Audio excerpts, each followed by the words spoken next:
اور شاہ محمود قریشی نے آج سلمان اکرم راجہ کو ایک پیغام بھیجا اور اس نے کہا میرا ان کے ساتھ کوئی تعلق نہیں ہے، یہ فراڈ ہیں، یہ 2 نمبر ہیں، یہ عمران خان کے خلاف ہیں، انہوں نے آزادی کی تحریک کو نقصان پہنچایا، انہوں نے عمران خان کو نقصان پہنچایا، اور جب عمران خان کو گولیاں لگی ہوئی تھی تو تب یہ لوگ اس کے خلاف بیانات دے رہے تھے۔ تو یہ ہے ان لوگوں کی اصل حقیقت۔ اب عمران اسماعیل کہتا ہے کہ جی عمران خان پیچھے ہو جائیں، فواد چودھری کہتا ہے مولانا فضل الرحمان صاحب لیڈر آف اپوزیشن بنا دیے جائیں، اور وہ مولوی محمود کہتا ہے کہ جی اسٹیبلشمنٹ جو بھی کرے گی ملک اور قوم کے وسیع تر مفاد میں کرے گی۔ تو اللہ کے بندو آپ کی سن کون رہا ہے؟ ناظرین، شاہ محمود قریشی کو اس چیز کا علم ہے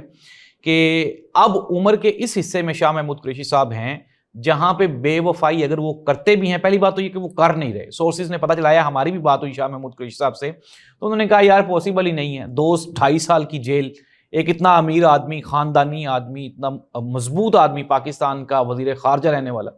تو وہ اس نے 2.5 سال جیل کس لیے کاٹی ہے؟ عمران خان کی محبت میں ہی کاٹی ہے نا۔ تو اس نے کہا بھائی پاسبل ہی نہیں ہے، عمران خان کے بغیر وہی ہوگا جو عمران خان چاہے گا۔ کچھ لیٹرز ہیں جو عمران خان کے نام لکھے ہوئے ہیں شاہ محمود قریشی نے، اور اس میں یہ فارمولہ اپنایا گیا ہے کہ آنے والے دنوں میں پاکستان تحریک انصاف کو کون سی لاہے عملی ترتیب دینی چاہیے، کون سی پریکٹسز ایسی ہیں جن سے ہمارے حالات بہتر ہو سکتے ہیں۔ لیکن ناظرین، کسی بھی قسم کی کوئی ڈیل نہیں ہے، اور عمران خان صاحب جو ہیں وہ آج بھی سورسز یہ بتا رہے ہیں کہ ابھی 29 نومبر تک غالباً عمران خان کو قید تنہائی میں رکھنے کا پلان ہے۔